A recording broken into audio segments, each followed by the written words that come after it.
नाशिकमधील कथित म्हाडा घोटाळा प्रकरणात गुन्हे शाखा युनिट 1 ने आणखी मोठी कारवाई केली आहे।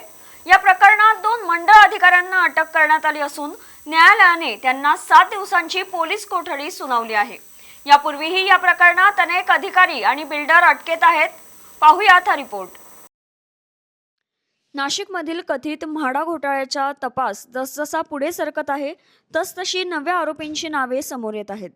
सरकारवाडा पोलीस ठाण्यात दाखल गुन्ह्याच्या तपासात मंडळ अधिकारी दिलीप कचरू वामन आणि सेवानिवृत्त मंडळ अधिकारी श्याम एकनाथ बोरसे यांना अटक करण्यात आली आहे। पोलिसांच्या माहितीनुसार दोघांनी भूमी अभिलेख विभागाकडील कथित बनावट मोजणी नकाशे, हिस्सा फॉर्म, गटबुक आणि इतर कागदपत्रांची आवश्यक पडताळणी न करता फेरफार नोंदी मंजूर केल्या।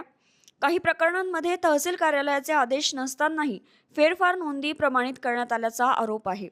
गुन्ह्यातील विकासक, जमीन मालक आणि गुंतवणूकदार यांच्याशी संगनमत करून प्रत्येकी 14 सर्वे गटांमधील फेरफार नोंदी मंजूर केल्याचा आरोप पोलिसांनी केलाय। या कथित गैरव्यवहारामुळे म्हाडा आणि शासनाची फसवणूक झाल्याचा दावा तपास यंत्रणेने केलाय। या दोन्ही आरोपींना 27 जुलै रोजी अटक करण्यात आली असून न्यायालयाने त्यांना 7 दिवसांची पोलीस कोठडी सुनावली आहे। या प्रकरणात यापूर्वी नायब तहसीलदार नितीन पाटील, भूमी अभिलेख अधिकारी बिपिन काजळे, महापालिकेचे नगर रचना अधिकारी कल्पेश पाटील तसेच बिल्डर सोनू मनवानी आणि अन्य एका बिल्डरलाही अटक करण्यात आली होती।